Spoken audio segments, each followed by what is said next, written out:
कुणाल की सेवा और मैं, ना ये तो मुझसे कभी नहीं हो सकता। फिर क्या करूं मैं? सलोनी को कुणाल से कैसे दूर करूं? तभी गौरी ने देखा कि सलोनी कुणाल के लिए सूप लेकर जा रही है और तभी बहुत गुस्से से गौरी सलोनी के पास आई और उसका हाथ पकड़ते हुए बोली, तुम ये सूप कुणाल के लिए लेकर जा रही हो? पहले तो सलोनी गौरी की इस हरकत से बहुत हैरान हुई। फिर उसने कहा, हाँ, उसकी दवाई का समय हो रहा है। तभी गौरी ने कहा, नहीं, तुम ये सूप लेकर नहीं जाओगी। तुम दो मुझे ये सूप, मैं लेकर जाऊंगी कुणाल के पास इसे। आखिर वो मेरे होने वाले बच्चे के पिता है। तभी सलोनी ने कहा, ये तुम्हें अभी याद आया? खैर, याद तो आया तुझे, मुझे लगा तुम भूली गई हो शायद। और फिर गौरी ने सलोनी से वो सूप छीना और कुणाल के कमरे की तरफ चली गई। कुणाल के सामने जाते ही गौरी ने अपना नाटक शुरू कर दिया और आंखों में आंसू बहाते हुए कुणाल के सामने गई और कहा, कैसे हो तुम कुणाल? पता है मैं तुम्हें देखने को कितना तरस रही थी, पर ये मेरी सलोनी दी है ना, मुझे तुमसे मिलने ही नहीं देती। बड़ी मुश्किल से आज मौका देखकर तुमसे मिलने आई हूँ मैं। और देखो, तुम्हारे लिए अपने हाथों से सूप बनाकर लाई हूँ। चलो तुम्हें अपने हाथों से पिलाती हूँ। तभी कुणाल ने कहा, सलोनी कहाँ है? ये सुनकर गौरी का दिमाग खराब हो गया, पर फिर भी उसने कहा, क्या कुणाल, तुम भी? बड़ी मुश्किल से तो आज मैं तुमसे मिल पा रही हूँ और तुम अभी भी सलोनी दी की रट लगा रहे हो। कुणाल चुपचाप गौरी की बातें सुन रहा था। गौरी को लगा अब शायद कुणाल पर उसका असर कम हो रहा है और सलोनी का असर बढ़ता जा रहा है। तभी गौरी ने अपनी नई चाल चलते हुए कहा, कुणाल, तुम तो जानते हो ना कि सलोनी दी ने पहले मुझसे मेरे पापा और फिर माँ और अब तुम्हें छीनना चाहती है, और इसलिए वो मुझे बार बार प्रेग्नेंट होने का बहाना लगाकर तुम्हारे पास आने से रोकती है और कहती है मुझे आराम करना चाहिए अपने बच्चे के लिए, और फिर मैं तुम्हारी याद में तड़पती रहती हूँ। तभी कुणाल ने कहा, कितनी अजीब बात है ना गौरी, जो सलोनी तुम्हें आसानी से अपनी कोई भी चीज़ दे देती है, वो तुमसे तुम्हारी हर चीज़ छीन रही है। कुणाल की ये बात सुनकर गौरी कुणाल का ताना बहुत अच्छे से समझ गई, लेकिन कुणाल से कुछ नहीं कहा, पर वो अब सलोनी को कुणाल से दूर रखने की कोशिश करने लगी। अब गौरी अपने कमरे के बाहर सलोनी पर नज़र रखने लगी और जब भी सलोनी कुणाल के लिए खाना या दवाई लेकर आती तो गौरी बाहर से ही सलोनी से वो सब लेती और अपना नाम लगाकर कुणाल के सामने अपनी जगह बनाने की कोशिश करती। और ऐसे ही करते करते अब 4 दिन हो चुके थे और इन 4 दिनों में एक बार भी सलोनी कुणाल से नहीं मिल पाई। हालांकि सलोनी को इस बात का बहुत दुख नहीं था, क्योंकि वो जानती थी वो कुणाल के लिए कुछ भी करे, वो कुणाल के दिल में कभी भी अपने लिए जगह नहीं बना सकती, क्योंकि वहाँ पर गौरी फन उठाए बैठी हुई है और कुणाल सलोनी को देखने की चाह करे, ऐसा तो कभी हो ही नहीं सकता। इसलिए सलोनी इस बात से खुश थी कि कम से कम कुणाल की जान बच गई और वो अब घर पर है और उनकी देखभाल सही तरीके से हो रही है, और इससे ज़्यादा सलोनी को कुछ चाहिए भी नहीं था। पर शायद किस्मत को कुछ और ही मंजूर था और अब कुणाल को सलोनी को देखने की बेताबी बढ़ती जा रही थी। एक दिन कुणाल ने अपने नौकर को बुलाकर सलोनी के बारे में पूछा कि अब अचानक से सलोनी मैडम मेरी देखभाल करने क्यों नहीं आती। तब नौकर ने कुणाल को बताया कि सलोनी मैडम तो हर रोज़ ही आपकी दवाई और खाना लेकर आती है, पर गौरी मैडम ही बाहर से उनसे खाना और दवाई ले लेती है और उन्हें अंदर आने से रोक देती है, और वो बेचारी आपके दरवाजे से ही वापस लौट जाती है। तभी वहाँ पर गौरी आ गई कुणाल के लिए सूप लेकर और कुणाल को अपने हाथों से सूप पिलाने लगी। तभी कुणाल ने गौरी से कहा, गौरी, तुमने ये सूप बनाना कहाँ से सीखा? ये सुनकर गौरी बहुत घबरा गई और उसने हड़बड़ाते हुए कहा, क्यों, क्या हुआ कुणाल? आज सूप अच्छा नहीं है क्या? कुणाल ने कहा, नहीं, बस ऐसे ही गौरी, जैसा सूप तुम बनाती हो वैसा सूप मैंने आज तक नहीं पिया और तुम्हारा सूप पीकर मुझे बहुत अच्छा फील होता है। तो मेरा एक दोस्त है जो अभी बीमार है, तो मैं सोच रहा हूँ कि मैं भी उसे इस सूप के बारे में बता दूँ, जिससे वो भी जल्दी ठीक हो जाए। तो गौरी बताओ इसकी रेसिपी तुम मुझे। अब गौरी बहुत परेशान हो गई कि मैंने तो ये सूप क्या आज तक कभी पानी भी नहीं उबाला और मुझे तो खाना बनाना आता ही नहीं है। अब मैं क्या बताऊँ इसे कि ये सूप मैंने नहीं सलोनी ने बनाया है। तब गौरी ने मुस्कुराते हुए कहा कि कुणाल, तो इसमें रेसिपी जानने की क्या ज़रूरत है, तुम अपने दोस्त को यहाँ बुला लो, मैं उसे यहाँ बनाकर पिला दूँगी। कुणाल ने कहा कि रोज़। गौरी अब फिर फंस गई। कुणाल ने कहा कि गौरी, तुम भी कैसे एक छोटे बच्चे की तरह बातें कर रही हो, मैंने तुमको पहले ही बताया कि मेरा दोस्त बीमार है, तो वो रोज़ कैसे आ सकता है मेरे घर। और अगर तुम सूप बनाकर उसे भिजवाओगी भी तो उस तक पहुंचने में ठंडा हो जाएगा, तो फिर इस सूप का स्वाद चला जाएगा। अब तुम कोई बहाना मत बनाओ और साफ साफ बताओ कि इसे कैसे बनाते हैं। अब गौरी बहुत बुरा फंस गई और इधर उधर देखने लगी।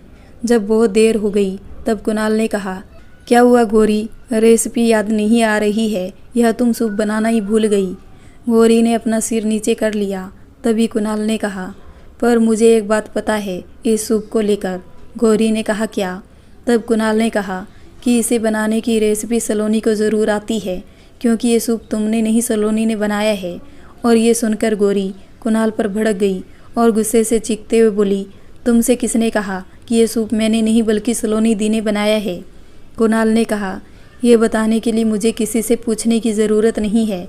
मैं जिस दिन से इस घर में आया हूँ उस दिन से मैं सलोनी के हाथ का सूप पी रहा हूँ, और मुझे आज 10 दिन हो गए हैं सलोनी के हाथों का सूप पीते हुए, तो इतना तो स्वाद मैं भी बता सकता हूँ उसके हाथों का। कुणाल की बातें सुनकर गौरी बहुत गुस्सा हो गई और बिना कुणाल को कुछ बोले ही वहाँ से चली गई। कुणाल की बातें सुनकर अब गौरी का खून खौल रहा था सलोनी के ऊपर, क्योंकि गौरी हर वो कोशिश कर रही थी जिससे वो सलोनी को कुणाल से दूर कर सके, पर गौरी के सारे दांव पेंच उल्टे पड़ रहे थे। और अब कुणाल की इस हरकत के बाद गौरी अपना आपा खो बैठी और सीधे सलोनी के पास चली गई।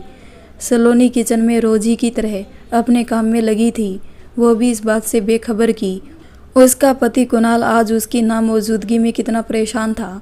सलोनी ने गौरी को गुस्से में अपनी तरफ आते देखा तो वो समझ गई कि फिर से गौरी और कुणाल के बीच कुछ हुआ जिसका जिम्मेदार वो मुझे ठहराने आ रही है। पर सलोनी गौरी और कुणाल के किसी भी मैटर में नहीं पड़ना चाहती थी, इसलिए वो चुपचाप किचन में जाने लगी कि तभी गौरी ने सलोनी का हाथ बहुत ही ज़ोर से पकड़ा और कहा, क्या चाहती हो तुम, और क्या मिलता है तुम्हें बार बार मुझे नीचा दिखा के। अरे तुम बहनों की दुश्मन, कोई बड़ी बहन अपनी छोटी बहन की खुशियों को कैसे छीन सकती है। गौरी की बात सुनकर सलोनी एकदम हैरान रह गई कि जिस लड़की ने मेरे साथ इतना सब कुछ किया वो आज मुझे ये सब बोल रही है, जबकि मेरा पति, मेरा घर और रोब तो ऐसे दिखा रही है कि अपनी जगह मुझे और मेरी जगह खुद को समझ बैठी हो। ये सब तो मेरे हक की बातें हैं, पर बोल ये रही है। गौरी ने कहा, बोलो भी, अब क्यों कर रही हो तुम ऐसा। सलोनी ने कहा कि पहली बात गौरी, तुम्हें हर बात ये क्यों याद दिलाना पड़ता है कि ये घर और कुणाल अभी भी मेरे हैं, जो मैंने तुम्हें दान में दे दिए हैं, और दान में मिली हुई चीज़ों का ना तो घमंड करते हैं और ना ही अपने अधिकार समझते हैं। और दूसरी बात, किस बहन ने किसकी खुशियों को छीना है ये तुम भी जानती हो, इसलिए तुम मुझे ये सब बातें ना ही बोलो तो अच्छा होगा तुम्हारे लिए, और जो भी बात है साफ साफ कहो। गौरी का दिमाग कुणाल की बातों से पहले ही खराब था कि सलोनी की वे बातें सुनकर अब गौरी को बहुत गुस्सा आ रहा था, और उसने गुस्से में ही सलोनी का हाथ जोर से दबाते हुए कहा कि आज के बाद तुम ना तो कुणाल के पास जाओगी और ना ही मेरे रास्ते का कांटा बनोगी, वरना ये गौरी क्या कर सकती है तुम अभी सोच भी नहीं सकती। और फिर गौरी वहाँ से चली गई। सलोनी को गौरी की इस हरकत से बहुत गुस्सा आया, पर वो गौरी को हर बात के लिए अब मार तो नहीं सकती थी। ऊपर से गौरी ने इतनी ज़ोर से सलोनी का हाथ दबाया था कि उसके हाथ में निशान बन गए थे। और तकलीफ़ तो सलोनी को दोनों ही बातों की थी, पहली अपने घाव की, दूसरा जिसने इस घाव को दिया था उसकी भी। सलोनी दूसरों के सामने कमज़ोर नहीं पड़ना चाहती थी, इसलिए वो हर वक्त कुणाल और गौरी के सामने डटकर खड़ी रहती थी। पर अकेली अकेले सलोनी बहुत कमज़ोर और टूट जाती थी, क्योंकि ये लड़ाई उसकी अपनी सगी बहन और पति से थी, जिन्हें वो अपने आप से भी ज़्यादा प्यार करती थी। सलोनी तो वैसे भी कुणाल के सामने नहीं जाना चाहती थी, जो कुछ भी उसके और कुणाल के बीच हुआ था उसके बाद। पर अब शायद कुणाल सलोनी को देखे बिना नहीं रहना चाहता था। 1 से 2 दिन बीत गए। सलोनी रोज की ही तरह नौकर से कहकर कुणाल की दवाई और खाना पहुंचा देती थी, पर गौरी से हुई लड़ाई के बाद वो अब कुणाल को खाना और दवाई देने ऊपर तक भी नहीं जाती थी। इधर कुणाल की बातें सुनकर गौरी पागल हुए जा रही थी, और वो भी 2 दिनों से अपने कमरे में ही थी।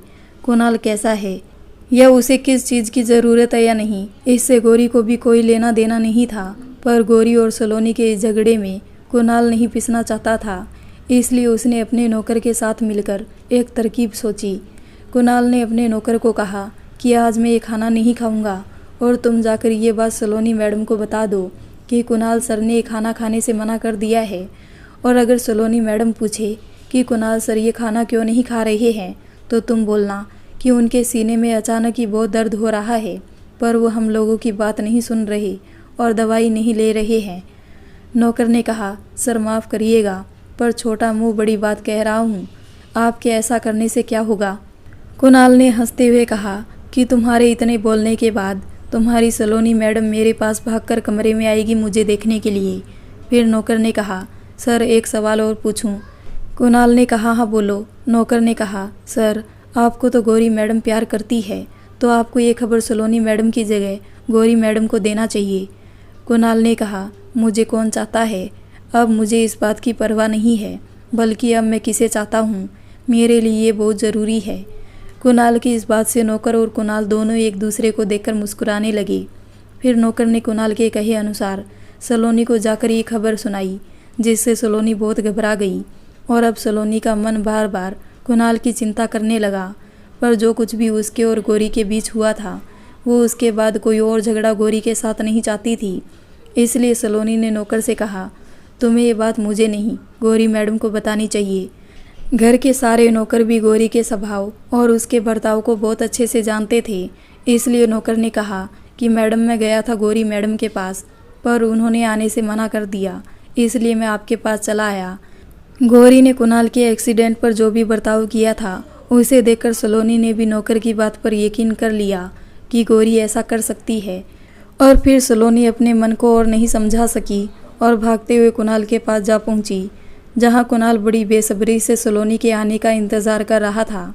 सलोनी जैसे ही कुणाल के कमरे में गई तो उसने देखा कुणाल बेड पर लेटा हुआ है। सलोनी के आने के बाद भी कुणाल ने अपना नाटक चालू रखा सलोनी की तड़प और प्यार देखने के लिए, इसलिए वो चुपचाप दर्द में होने का नाटक करने लगा। ये देखकर सलोनी बहुत घबरा गई और भागकर कुणाल के पास गई और उसे पानी पिलाने की कोशिश करने लगी और ज़ोर ज़ोर से कुणाल का नाम लेकर रोने लगी। सलोनी कभी कुणाल को अपने सीने से लगाती तो कभी कुणाल के हाथ पैर मलती और बार बार बस यही बोलती कि मैं आपको कुछ नहीं होने दूंगी कुणाल, मैं आपको कुछ नहीं होने दूंगी कुणाल। कुणाल ने सलोनी से कहा, मुझे पता है सलोनी, तुम मुझे कुछ नहीं होने दोगी। कुणाल की ये बात सुनकर सलोनी थोड़ा सहम सी गई कि आज पहली बार कुणाल ने सलोनी से इतने प्यार से कैसे बात की। फिर सलोनी ने सोचा, शायद ये उसका वहम है, कुणाल दर्द में है, शायद इसलिए वो ऐसे बात कर रहे हैं। पर अगले ही पल कुणाल ने सलोनी का हाथ पकड़ लिया और सलोनी को अपनी ओर खींचते हुए कहा, कभी भी मैंने इस रंग के पीछे की खूबसूरती को नहीं देखा, जो आज सिर्फ आंखों में ही नहीं बल्कि दिल में भी बस जाती है। कुणाल की ऐसी बातें सुनकर सलोनी बहुत ही खामोश हो गई और बस कुणाल की आंखों में देखती रही और कुणाल भी बस सलोनी की आंखों में खुद को देखता रहा और दोनों ही धीरे धीरे एक दूसरे के करीब आने लगे, थोड़ा और करीब, फिर थोड़ा और करीब। और जैसे ही कुणाल और सलोनी के होठ एक दूसरे से टकराने वाले थे, वैसे ही वहाँ पर गौरी आ गई और सलोनी को कुणाल के साथ ऐसे देखकर वो इतना भड़क गई कि वो वहीं से सलोनी को इतना ज़ोर से चिल्लाई कि कुणाल और सलोनी दोनों ही बहुत ज़ोर से घबरा गए और अचानक से क्या हो गया। फिर कुणाल और सलोनी ने देखा कि सामने गौरी खड़ी हुई है, तो सलोनी थोड़ा डर गई और उसने तुरंत ही अपना हाथ कुणाल से छुड़ाया और वो कुणाल से दूर जाकर खड़ी हो गई। पर गौरी का गुस्सा अब थमने वाला नहीं था और वो गुस्से में सलोनी की तरफ आगे बढ़ी और जैसे ही गौरी सलोनी को एक थप्पड़ मारने वाली थी, वैसे ही गौरी का हाथ कुणाल ने पकड़ लिया। ये देखकर सलोनी और गौरी दोनों ही हैरान हो गई कि अचानक से कुणाल को क्या हो गया। तभी गौरी ने कहा, मेरा हाथ छोड़ो कुणाल, इस औरत को मैं आज जान से मार दूंगी, इसने मेरे कुणाल, मेरे प्यार पर बुरी नज़र डाली है, मैं इसकी जान ले लूँगी। तभी कुणाल ने गौरी को एक थप्पड़ जोर से मारा और ये देखकर तो सलोनी अपनी जगह से हिल गई और गौरी की तो ज़मीन ही उसके पैरों से खिसक गई कि ये क्या हो गया उसके साथ। जो कुणाल सलोनी को एक आंख बर्दाश्त नहीं कर सकता था, उस कुणाल ने आज सलोनी के लिए मुझे थप्पड़ मारा। गौरी ने कहा, ये क्या तरीका है कुणाल, और तुम्हारी हिम्मत कैसे हुई इस कोयले के लिए मुझे थप्पड़ मारने की। कुणाल ने कहा, तुम मुझे बताओ कि तुम इसे मारना क्यों चाहती हो, क्योंकि तुमने इसे मेरे साथ देख लिया। और मुझे ये तो बताना गौरी कि मैं इस कोयले का, जो कि तुम्हारी बड़ी बहन है, उसका क्या लगता हूँ। और उससे भी बड़ी बात, मैं तुम्हारा क्या लगता हूँ? और एक बात गौरी, किसी और पर इल्ज़ाम या दोष लगाने से पहले इंसान को अपनी लापरवाही और गलती का ध्यान कर लेना चाहिए। तुम अगर अपनी तिजोरी को खुला छोड़कर चली जाओगी तो कोई ना कोई उस पर अपनी नज़र और हाथ दोनों ही साफ कर देगा, और उसकी इस हरकत के लिए वो नहीं बल्कि तुम जिम्मेदार होगी, जिसने अपनी कीमती चीज़ को संभाल के नहीं रखा या फिर उसकी कीमत नहीं समझी। इसलिए बेहतर यही होगा तुम्हारे लिए गौरी, तुम अभी इसी वक्त मेरे सामने से और मेरे कमरे से चली जाओ, वरना मेरा दूसरी बार भी हाथ उठ जाएगा और मुझे इस बात का अफसोस भी नहीं होगा कि तुम्हारे पेट में इस घर का वारिस भी है। गौरी कुणाल से इतनी बेइज्जती होने के बाद वहाँ से चली गई और सलोनी अभी भी आंखें फाड़ फाड़ कर सिर्फ कुणाल को ही देखे जा रही थी। कुणाल ने जैसे ही सलोनी से बात करने की कोशिश की वैसे ही सलोनी कमरे से बाहर चली गई और कुणाल वहीं का वहीं खड़ा रह गया। कुणाल के पैर अभी भी पूरी तरह से ठीक नहीं थे, जिसकी वजह से वो ज़्यादा देर तक अपने पैरों के बल पर खड़ा नहीं रह पाया और वो वहीं गिर गया। शायद कुणाल अपने दर्द से कम पर सलोनी की नाराज़गी से ज़्यादा दुखी था, क्योंकि सलोनी अभी भी कुणाल से बहुत नाराज़ थी। वो प्यार तो कुणाल से बहुत करती थी, ये बात कुणाल तो समझ गया था, पर किसी भी पत्नी के लिए अपने पति की इतनी बड़ी गलती कि वो किसी गैर औरत के साथ संबंध बनाए और वो औरत उसके बच्चे की माँ बनने वाली हो, और वो औरत भी कोई और नहीं बल्कि उसकी ही पत्नी की सगी छोटी बहन हो, या किसी भी पत्नी के लिए भूल जाना या माफ़ कर देना आसान बात नहीं है। पर शायद अब कुणाल को अपनी गलती और सलोनी की अहमियत पता चल रही थी, पर अब बहुत देर हो चुकी थी। अब सब कुछ सलोनी पर ही निर्भर करता था, पर शायद सलोनी के लिए भी ये इतना आसान नहीं था, क्योंकि गौरी भी किसी भी कीमत पर सलोनी को अपना हक नहीं छीनने देती। तो अब क्या होगा कुणाल और सलोनी के प्यार का?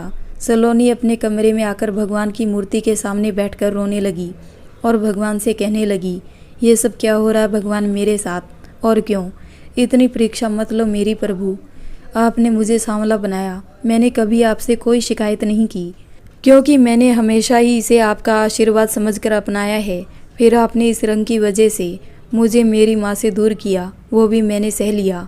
फिर इस समाज के लोगों ने जो हर वक्त काले गोरे रंग का भेदभाव करते हैं और एक इंसान को उसके रंग से जज करते हैं, उनका बचपन से लेकर बड़े तक का सामना करवाया। मैंने वो भी बड़ी हिम्मत से कर लिया। फिर मेरी शादी हर बार मेरे रंग को लेकर रिजेक्ट कर दी गई, वो भी मैं सहती रही। फिर कुणाल का मेरी ज़िंदगी में आना, फिर सब कुछ बता देने के बाद भी यह गलतफहमी से मेरी शादीशुदा ज़िंदगी का बर्बाद हो जाना तक भी मैंने सहा। फिर मैंने अपने पापा को खो दिया, छोटी बहन की मदद की तो उसने मेरा ही घर तोड़ दिया। फिर मेरे पति और मेरी बहन ने मेरे ही पेट पर छुरा मार दिया और वो मेरे ही पति के बच्चे की माँ बनने वाली है। इतना सब कुछ सहकर भी मैंने आपसे कभी अपना भरोसा नहीं हटाया, और जब मैं इस सच को अपना चुकी थी कि मेरी जगह गौरी ही कुणाल के लिए सही है, तो अब कुणाल मेरे लिए क्यों अपना मन बदल रहे हैं? क्यों वो अब मुझसे नफरत नहीं करना चाहते? क्यों वो अब गौरी के गोरे रंग से प्रभावित नहीं हो रहे? क्यों उन्हें अब मेरे सांवले रंग की खूबसूरती नज़र आ रही है? क्यों मैं अब उनके लिए काली कोयल नहीं हूँ? क्यों क्यों क्यों? क्या एक औरत का दिल एक मर्द के लिए सिर्फ खिलौना है जिसे वो जब चाहे तब अपनी खुशी और दिलचस्पी के लिए खेल सकता है? कुणाल क्यों ये उम्मीद कर रहे हैं कि मैं उन्हें माफ़ कर दूंगी जो भी उन्होंने गौरी के साथ किया है? क्या ये सब भूल जाना मेरे लिए आसान है, या फिर ये भूल जाना कि वो गौरी के पेट में पल रहे बच्चे के पिता है? जो कुछ भी आज सलोनी, कुणाल और गौरी के साथ हुआ था, वो तीनों रात भर ही अपने कमरे में बैठकर इस बात को सोचते रहे, और आज किसी ने भी खाना नहीं खाया और ना ही कोई आज अपने कमरे से बाहर निकला। अगली सुबह सलोनी ने अपने अंदर बहुत हिम्मत की और रोज़ की तरह अपने रोज़ के कामों में लग गई। कुणाल अभी भी अपने कमरे में लेटा हुआ कल के बारे में सोच रहा था और गौरी का दरवाज़ा अभी भी बंद था। कल कुणाल और गौरी के बीच जो कुछ भी हुआ था, उसके बाद गौरी ने ना तो कुछ खाया था और ना ही वो अपने कमरे से बाहर निकली थी। सलोनी जानती थी कि हर बार गलती गौरी की ही होती है, पर गौरी अब अकेली जान नहीं थी, उसके पेट में एक नन्ही सी जान भी थी जिसे गौरी अपने गुस्से के आगे इग्नोर कर रही थी। इसलिए सलोनी ने गौरी का फेवरेट नाश्ता बनाया और उसके कमरे में लेकर गई और दरवाजे के बाहर से ही गौरी को आवाज़ देने लगी। पर जब बहुत देर तक गौरी का जवाब नहीं आया तो सलोनी ने गौरी का दरवाज़ा खटखटाने की कोशिश की, जो पहले से ही खुला हुआ था। और जब सलोनी अंदर गई तो उसने देखा कि गोरी वहाँ पर नहीं थी। सलोनी ने हर जगह गोरी को ढूंढा पर गोरी का कोई अता पता नहीं चल रहा था। फिर सलोनी ने गोरी के फ़ोन में कॉल किया तो गोरी का नंबर भी बंद आ रहा था। अब सलोनी गोरी को लेकर बहुत परेशान होने लगी कि गोरी ऐसी हालत में कहीं गुस्से में अपने साथ कुछ कर ना ले। सलोनी अब परेशान होकर पूरे घर में गोरी को ढूंढने लगी और सभी नौकर से गोरी के बारे में पूछने लगी, पर सभी ने कहा कि किसी ने भी गोरी को कल रात से नहीं देखा है। तभी सलोनी की नज़र गार्डन में काम कर रहे माली पर पड़ी और वो भागकर उनके पास गई, क्योंकि वो हर सुबह जल्दी उठकर पौधों को पानी देने का काम करते थे। इसलिए सलोनी को लगा कि शायद उन्होंने गोरी को देखा हो। फिर सलोनी ने जाकर उन माली से गोरी के बारे में पूछा तो उन्होंने बताया, गोरी मैडम तो बड़े सुबह ही अपना सामान लेकर कहीं चली गई है और उनको लेने के लिए गाड़ी भी आई थी जिसमें बैठकर वो चली गई। और जब मैंने उन्हें देखा, उन्हें आवाज़ देकर रोकने की कोशिश की तो उन्होंने अपना पूरा चेहरा अपने दुपट्टे से छुपा लिया और जल्दी ही गाड़ी में बैठकर चली गई। सलोनी ये बात सुनकर बहुत परेशान हो गई और भागकर गोरी के कमरे में गई और उसका पूरा कमरा और अलमारी चेक करने लगी, जिससे उसे ये पता चला कि गोरी ये घर छोड़कर सच में चली गई है, पर कहाँ और वो भी किसके साथ, वो भी बिना कुणाल से मिले और ये घर, ये पैसा छोड़कर। सलोनी बहुत परेशान हो गई कि आखिर गोरी ने ऐसा कदम क्यों उठाया, जबकि वो तो कुणाल के बच्चे की माँ बनने वाली थी। तभी सलोनी भागकर ये खबर कुणाल को देने गई तो उसने देखा कि कुणाल किसी से फ़ोन में बात कर रहा है और वो भी बहुत परेशान है। सलोनी चुपचाप वहीं खड़ी होकर कुणाल के फ़ोन रखने का इंतज़ार करने लगी, पर जैसे ही कुणाल ने सलोनी को देखा उसने अपना फ़ोन रख दिया और फिर कुणाल और सलोनी दोनों ही एक साथ बोल पड़े कि कुणाल ने कहा, मेरे अकाउंट से किसी ने 50 लाख रुपए निकाल लिए हैं बिना मेरी जानकारी के। और सलोनी ने कहा, गोरी ये घर छोड़कर चली गई है। और फिर दोनों ही एक दूसरे को देखते रहे और दोनों ही समझ गए कि कुणाल के अकाउंट से 50 लाख रुपए किसने निकाले और गोरी ये घर और पैसा छोड़कर क्यों चली गई। सलोनी ने हैरानी से पूछा कि बिना आपकी परमिशन के गोरी तो क्या कोई भी पैसे नहीं निकाल सकता, फिर ऐसे कैसे हुआ। तभी कुणाल ने कहा, वो भी मेरी ही गलती है। सलोनी ने हैरानी से कुणाल की तरफ देखा। तब कुणाल ने बताया कि जब गोरी के माँ बनने की बात सामने आई थी तब मैं ही गोरी के पास ब्लैंक चेक में साइन करके उसे गोरी को देने गया था कि वो जितने चाहे पैसे उतने ले ले, पर इस घर को और मुझे छोड़कर चली जाए। तब इस गोरी ने इतनी बड़ी बड़ी बातें की थी मेरे सामने कि मुझे तो अपनी इस हरकत पर शर्म आने लगी थी, पर आज उस लड़की ने अपनी ही जुबान की कीमत कितनी सस्ती कर दी मेरे सामने। सलोनी अब बहुत घबरा गई कि कहीं कुणाल गोरी के खिलाफ पुलिस कंप्लेन ना कर दे, इसलिए उसने कुणाल से डरते डरते कहा, तो अब आप क्या करेंगे गोरी के साथ। कुणाल ने कहा कि मैं करना तो बहुत कुछ चाहता हूँ उस लड़की के साथ, पर करूँगा नहीं, क्योंकि पहली बात वो पेट से है जिसकी वजह मैं ही हूँ, और आज अगर उसने मेरे पैसे निकाले भी है तो उसकी वजह भी मैं ही हूँ, क्योंकि मैंने उसे ये ब्लैंक चेक दिया था। और फिर सबसे बड़ी बात, मैं ही चाहता था कि गोरी ये पैसे लेकर मुझसे और इस घर से कहीं दूर चली जाए, तो अब वो जा चुकी है अपनी कीमत लेकर, इसलिए मैं उसे माफ़ करता हूँ। यह सुनकर सलोनी को बड़ी राहत मिली कि कुणाल गोरी के खिलाफ कोई रिपोर्ट नहीं करने वाला है, पर उसे गोरी की बहुत चिंता हो रही थी। गोरी अभी भी कुणाल के बच्चे की माँ थी और उसके पेट में 7 महीने का बच्चा था। सलोनी को और भी ज़्यादा चिंता हो रही थी, वह अपनी माँ से गोरी के बारे में क्या कहे और कैसे अपनी माँ को गोरी के माँ बनने की खबर दे, और वो ये घर छोड़कर भाग गई है इस बात की भी, क्योंकि सलोनी गोरी को अपनी जिम्मेदारी में अपने घर पर लेकर आई थी, और अब जब गोरी भाग गई थी तो सलोनी को अपनी माँ को ये सच बताना ही था।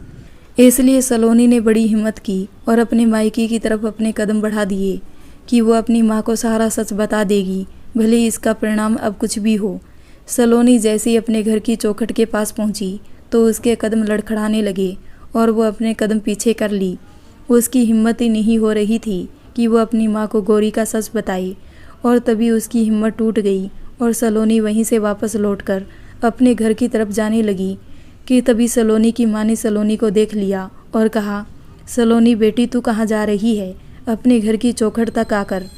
फिर सलोनी ने अपनी माँ से छिपकर तुरंत अपने आंसू पोंछे और चौखट पार करके घर के अंदर आ गई। सलोनी ने अपनी माँ को देखकर अपना दुख और अपने आंसू दोनों ही छुपाने की बहुत कोशिश की, पर न जाने फिर भी उसकी माँ ने जैसे ही सलोनी का हाथ पकड़ा वैसे ही सलोनी अपनी माँ के गले से लगकर फूट फूट कर रोने लगी और उसका ये रोना देखकर उसकी माँ रेणुका और बुआ दोनों ही बहुत घबरा गई कि अचानक से सलोनी को क्या हो गया। तब बुआ जी ने और रेणुका के मन में ख्याल आया कि कहीं कुणाल को तो कुछ नहीं हो गया जिसकी वजह से सलोनी इतनी दुखी है। तभी बुआ ने सलोनी को अपने गले लगाते हुए कहा, क्या हुआ सलोनी, तू ऐसे क्यों रो रही है? कुणाल तो ठीक है ना? फिर बुआ ने सलोनी को एक गिलास पानी दिया और अपने पास बिठाया और उसे शांत कराते हुए बोली, क्या बात है सलोनी, तेरी जैसी हिम्मती लड़की को ऐसे रोते देखकर मेरी और तेरी माँ दोनों की ही जान निकली जा रही है। बता बेटी क्या बात है? बुआ की बात सुनकर सलोनी अपने दुख से थोड़ा बाहर आई और उसने अपने आप को संभाला और फिर कहा, कुणाल तो ठीक है पर गौरी। तभी रेणुका जी ने परेशान होते हुए कहा, क्या हुआ गौरी को? फिर सलोनी ने बताया, गौरी घर छोड़कर चली गई है।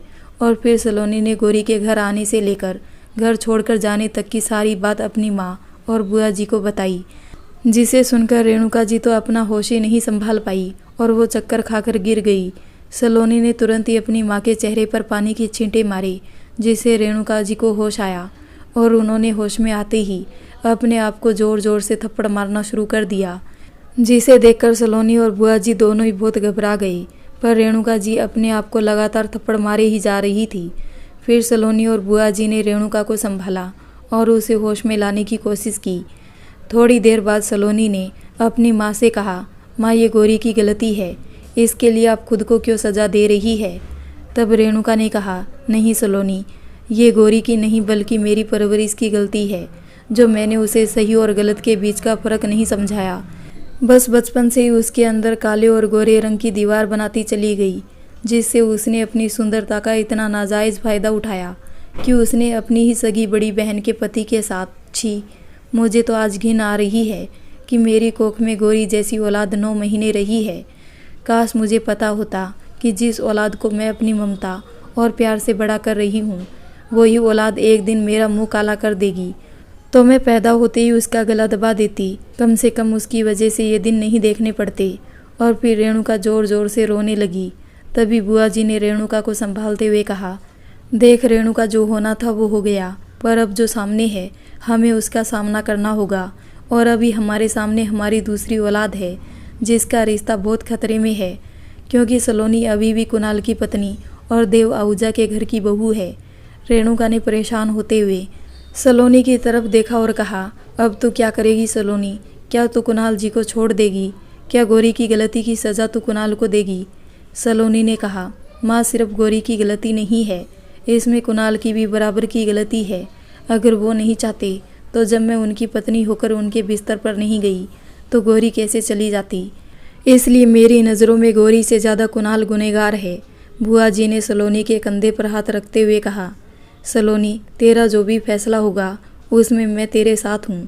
पर बेटी, एक बात तुझसे कहना चाहती हूँ कि कोई भी फैसला लेने से पहले एक बार कुणाल के अच्छे और बुरे दोनों ही गुणों के बारे में सोच लेना, क्योंकि एक बार अगर तूने फैसला ले लिया तो वो फिर बदलना नामुमकिन हो जाएगा। इसलिए फैसला ऐसा लेना जिससे किसी की सज़ा का भुगतान किसी और को ना करना पड़े, और साथ ही इंसाफ ऐसा ना हो कि इंसाफ सिर्फ एक के साथ हो और दूसरे को सज़ा मिले। सलोनी ने बुआ की बातों को बहुत ही गहराई से बहुत देर तक बैठकर सोचा और अचानक ही उठकर जाने लगी। तभी रेणुका जी ने सलोनी को रोकते हुए कहा, सलोनी बेटा, खाना लग गया है, कुछ खा लो। तभी सलोनी ने कहा, नहीं माँ, मेरा जाना बहुत ज़रूरी है। तभी रेणुका जी ने कहा कि आखिर तुम जा कहाँ रही हो? तभी बुआ जी ने रेणुका को इशारे से सलोनी को रोकने से मना किया और कहा कि सलोनी, तेरा अभी यहाँ से जाना ही सही होगा, तू जा बच्ची और अपना रास्ता खुद चुन। फिर सलोनी वहाँ से अपने घर के लिए चली गई। और पर रेणुका जी बहुत परेशान थी, और होती भी क्यों नहीं, आखिर माँ का दिल है, अपनी औलाद को दुखी देखकर चिंता तो करेगी ही। बुआ जी ने रेणुका को समझाते हुए कहा, तू परेशान मत हो रेणुका, सलोनी बहुत ही समझदार लड़की है, वो कभी भी कोई भी ऐसा फैसला नहीं लेगी जिससे तुझे या फिर खुद सलोनी को ही बाद में पछताना पड़े। रेणुका ने कहा, मैं जानती हूँ जीजी, पर अनजाने में ही सही, पर कुणाल ने जो गलती की है वो एक पत्नी के साथ की है, उसका इंसाफ भी एक पत्नी को ही करना होगा, ना कि हमारी बेटी सलोनी को। मुझे तो बस इस बात का डर है कि हमारी बेटी सलोनी कहीं एक पत्नी के रूप में कमज़ोर ना पड़ जाए, क्योंकि जो कुछ भी हुआ है वो बहुत गलत हुआ है। कोई भी पत्नी अपने पति को अपने घर के अपने ही बिस्तर पर किसी गैर लड़की के साथ नहीं देख सकती, ऊपर से वो लड़की उसके पति के बच्चे की माँ बनने वाली हो। नहीं जीजी, मेरी सलोनी अपनी ज़िंदगी का इतना बड़ा फैसला अकेले कैसे लेगी? मुझे उसके पास जाना चाहिए। जीजी ने रेणुका को समझाते हुए कहा, तू भरोसा रख रेणुका, मुझे भी सलोनी पर पूरा भरोसा है। वो जो भी करेगी सोच समझ कर करेगी, और अगर उसने कुणाल को छोड़ने का फैसला कर लिया तो भी मैं उसके साथ हूँ, क्योंकि एक औरत को किसी भी दर्द के साथ अपनी मर्जी और खुशी से रहना चाहिए, ना कि किसी मजबूरी या दबाव में, क्योंकि ऐसे रिश्ते ज़्यादा दिन के मेहमान नहीं होते, या फिर इन रिश्तों को निभाने वाले लोग। सलोनी अपने घर पहुंच चुकी थी और वो सीधा कुणाल के कमरे की तरफ गई। इधर कुणाल सलोनी को ही बार बार याद कर रहा था कि सलोनी कब उसके पास वापस लौट कर आए, क्योंकि सलोनी कहाँ गई थी ये कुणाल को भी नहीं पता था। वो तो अकेले कमरे में बैठा बैठा यही सोच रहा था कि कहीं सलोनी उसे हमेशा के लिए छोड़कर ना चली गई हो। सलोनी जैसे ही कुणाल के सामने गई तो कुणाल की आंखें सलोनी को देखकर भर आई और उसकी आंखों से आंसू गिरने लगे। ये देखकर सलोनी भागकर कुणाल के पास गई और उसके सीने से लग गई। सलोनी को अपने सीने से लगा देखकर कुणाल अब अपने आप को रोक नहीं पाया और उसने भी सलोनी को बहुत ज़ोर से पकड़ लिया और रोते रोते कहने लगा, क्या ये सच है सलोनी कि तुम वापस लौट आई हो मेरे पास? क्या तुमने मुझे माफ़ कर दिया है सलोनी?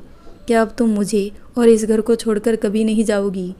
सलोनी भी अब कुणाल को ऐसा रोता देखकर रोने लगी और उसने भी कुणाल को जवाब देते हुए कहा, मैं खुद नहीं जानती हूँ कुणाल कि मैंने आपको माफ़ किया या नहीं, पर मेरे मन ने अचानक ही मुझे आपके पास आने के लिए मजबूर कर दिया।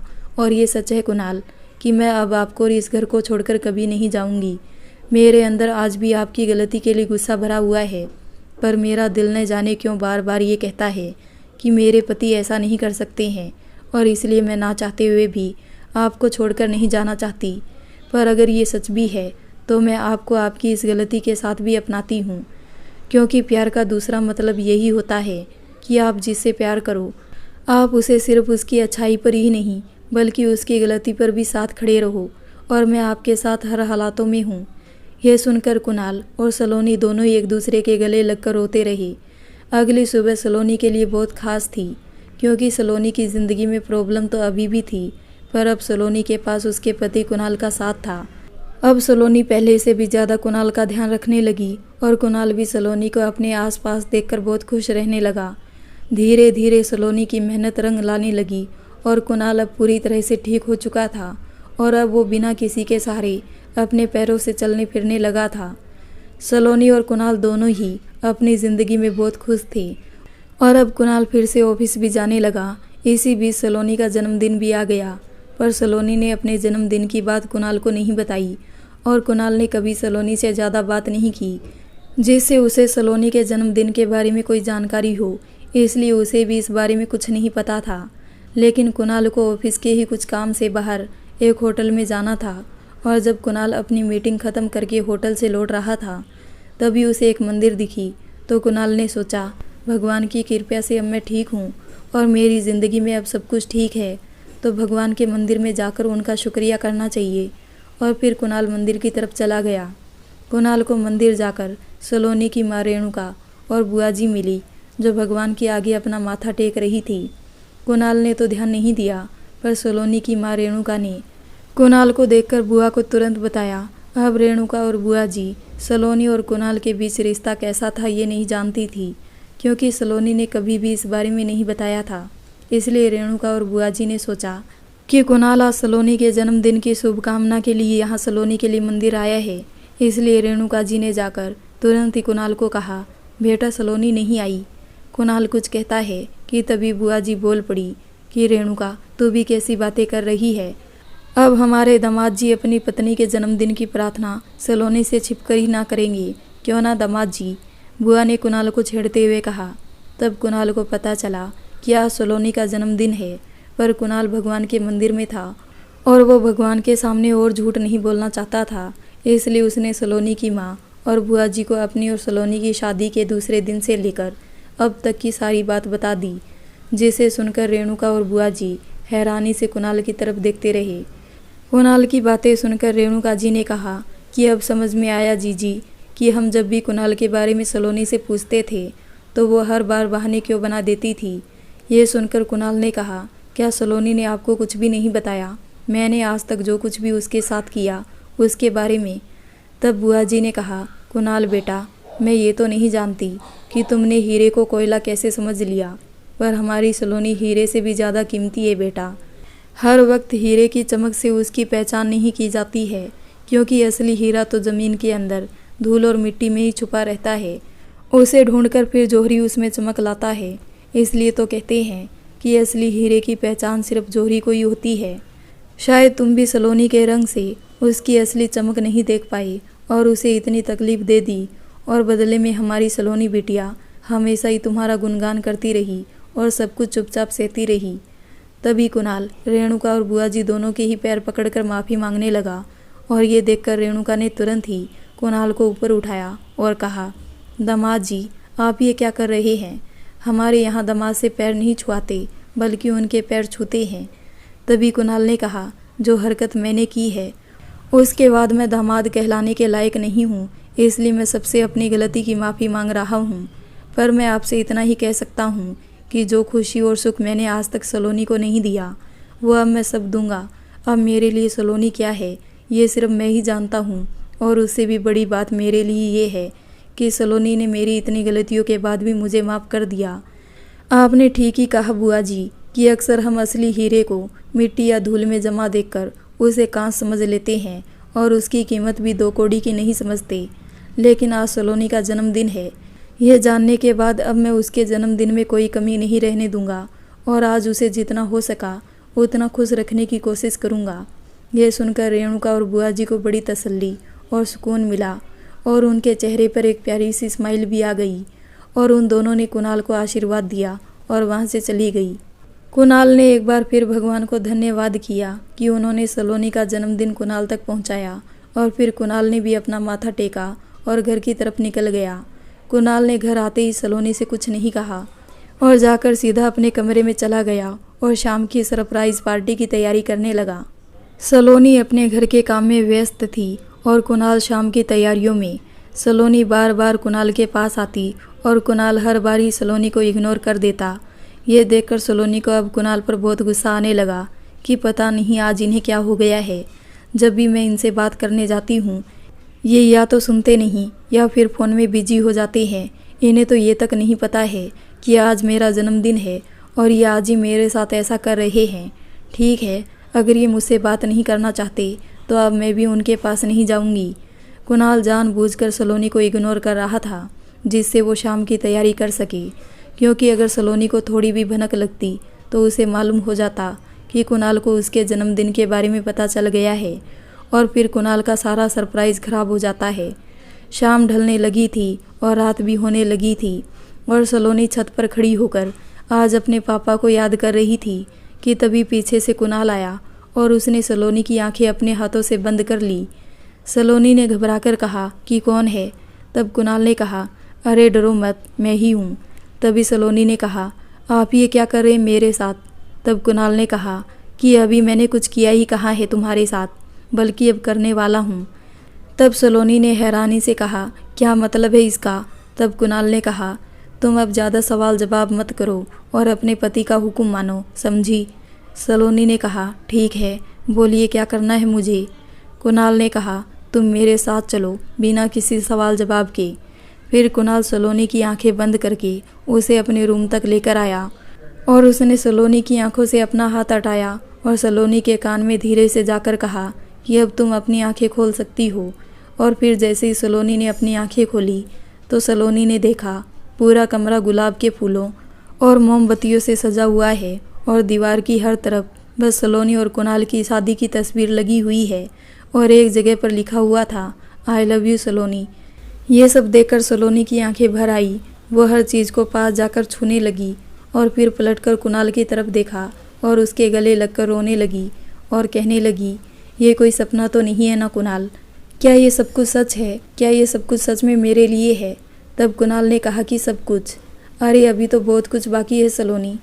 चलो अब जल्दी से केक काटो अपने बर्थडे का, फिर सलोनी और कुणाल ने मिलकर केक कट किया और एक दूसरे को खिलाया।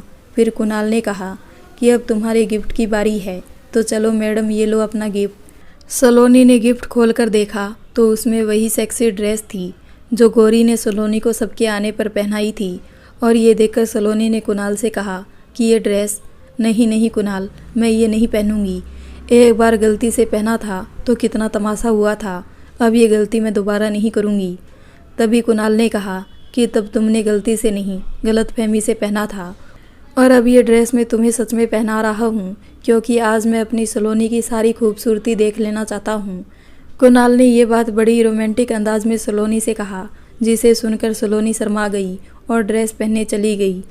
थोड़ी देर में सलोनी वो ड्रेस पहनकर बाहर आई और कुणाल ने जैसे ही सलोनी को देखा तो वो देखता रहा और फिर वो सलोनी के पास गया और सलोनी को अपनी ओर खींचकर बहुत ही करीब से देखने लगा, इतने करीब से कि कुणाल के छूने से सलोनी की बड़ी सांसें और धड़कनें कुणाल को बहुत अच्छे से महसूस कर पा रहा था। फिर कुणाल ने सलोनी के कान के पीछे किस किया और फिर उसके होठों पर, और अब तक तो सलोनी शर्म से डूबी जा रही थी। तभी कुणाल ने सलोनी को गोद में उठाया और उसे बिस्तर की तरफ ले गया और दोनों ही एक दूसरे की बाहों में खोते चले गए। इस प्यार की आगोश में कब सुबह हो गई, सलोनी और कुणाल दोनों को इसकी खबर नहीं थी। पर जब सूरज की किरणें सलोनी के बिस्तर पर पड़ने लगी तब उसकी एकदम से नींद टूटी तो उसने देखा कि वो बिना कपड़ों के कुणाल की बाहों से लिपटी हुई है। यह देखकर सलोनी खुद में ही बहुत शर्मा गई और उसने धीरे से खुद को कुणाल से अलग किया और नहाने चली गई। थोड़ी देर बाद सलोनी अपना सब काम निपटाकर कुणाल के लिए बेड टी बनाकर उसे उठाने के लिए उसके करीब गई तो कुणाल ने सलोनी को खींचकर अपने करीब कर लिया और फिर सलोनी ने खुद को छुड़ाते हुए कहा, कुणाल दरवाज़ा खुला है, कोई भी आ सकता है, आप मुझे छोड़िए। तभी कुणाल ने कहा, अरे तुम मेरी पत्नी हो, किसी और की नहीं, जो मैं किसी और के सामने तुम्हें प्यार करने से डरूं। कुणाल और सलोनी आपस में एक दूसरे के साथ रोमांस कर ही रहे थे कि तभी कुणाल के फ़ोन में किसी का कॉल आया और जब कुणाल ने फ़ोन देखा तो वो देव आहूजा का था। ये देखकर सलोनी और कुणाल दोनों ही घबरा गए और वहाँ सब कुछ ठीक तो होगा ना, भाभी तो ठीक होगी ना। तभी कुणाल ने तुरंत ही अपना फ़ोन उठाया और अपने बड़े भाई देव आहूजा से बड़ी बेचैनी से सवाल करते हुए कहा, भैया भाभी ठीक तो है ना, वो कैसी है, आप ठीक तो है ना, कोई दिक्कत की बात तो नहीं है। तब देव आहूजा ने कहा, अरे सांस तो ले ले मेरे भाई और मुझे हेलो बोलने तक का मौका तो दे। फिर कुणाल ने थोड़ा शांत होते हुए कहा, माफ़ करिएगा भैया, वो अचानक से आपका फ़ोन देखा तो मैं घबरा गया। देव आहूजा ने हंसते हुए कहा, मैं जानता हूँ तुझे अपने भैया से ज़्यादा अपनी भाभी की चिंता है, इसलिए तो मैंने ये खबर भी सबसे पहले तुझे दी कि तेरी भाभी। कुणाल ने घबराते हुए कहा कि भाभी को क्या? तब देव आहूजा ने कहा, तेरी भाभी पूरी तरह से ठीक हो गई है और मैं तेरी भाभी को लेकर कल घर आ रहा हूँ। ये सुनकर सलोनी और कुणाल खुशी से फूले नहीं समा रहे थे और दोनों की आंखों में खुशी के मारे आंसू निकलने लगे थे। देव आहूजा ने कहा कि चलो मैं कल आकर मिलता हूँ और फ़ोन रख दिया।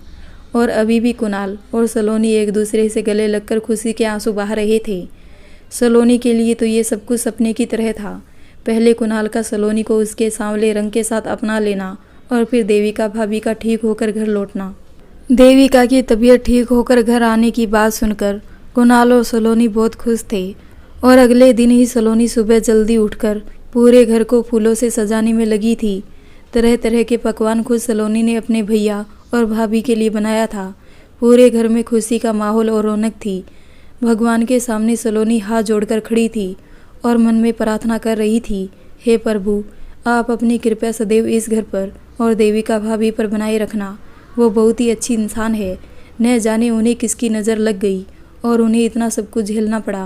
पर भगवान, अब जो आपने मुझ पर इतनी कृपा की है तो अपना आशीर्वाद और अपनी कृपा कभी भी मुझसे नहीं हटाना, क्योंकि जितना आपने मुझे दिया है मैं वो कभी सपने में भी नहीं सोच सकती थी। इसलिए अब मुझे इतना खुश करके कोई और दुख मत देना। और तभी कुणाल भागकर सलोनी के पास आया और खुशी से झूमते हुए सलोनी को बताया कि भैया भाभी की गाड़ी आ चुकी है, तुम चलो जल्दी। सलोनी ने कुणाल से कहा कि आप चलिए, मैं पूजा की थाल लेकर आती हूँ। आखिर इस घर की लक्ष्मी अपने घर वापस आ रही है इतने दिनों के बाद, उनका स्वागत तो उनकी आरती करके ही करना होगा।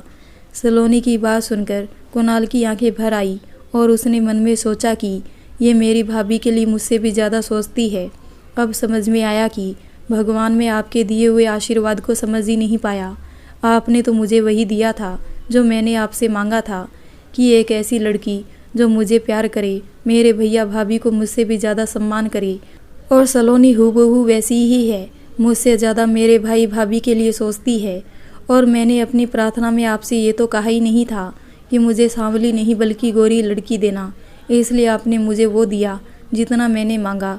और गोरी जैसी लड़की को भेजकर मुझे काले और गोरे का भी पाठ पढ़ा दिया कि सुंदर होने से कुछ नहीं होता, इंसान के अंदर गुण भी होना चाहिए, अपने घर को संभालने के और उसे जोड़ के रखने के, वरना कभी कभी सुंदरता घर टूटने का ही नहीं बल्कि रिश्ता टूटने का भी कारण बन जाता है।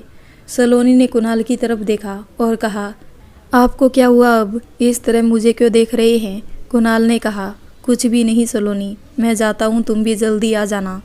देव आहूजा और देविका दोनों ही अपने घर की चौखट पर खड़े थे और इतने दिनों के बाद जब देविका ने अपना घर देखा तो उसकी आंखों से आंसू बहने लगे और वो देव आहूजा के गले लगकर सिसक सिसक कर रोने लगी।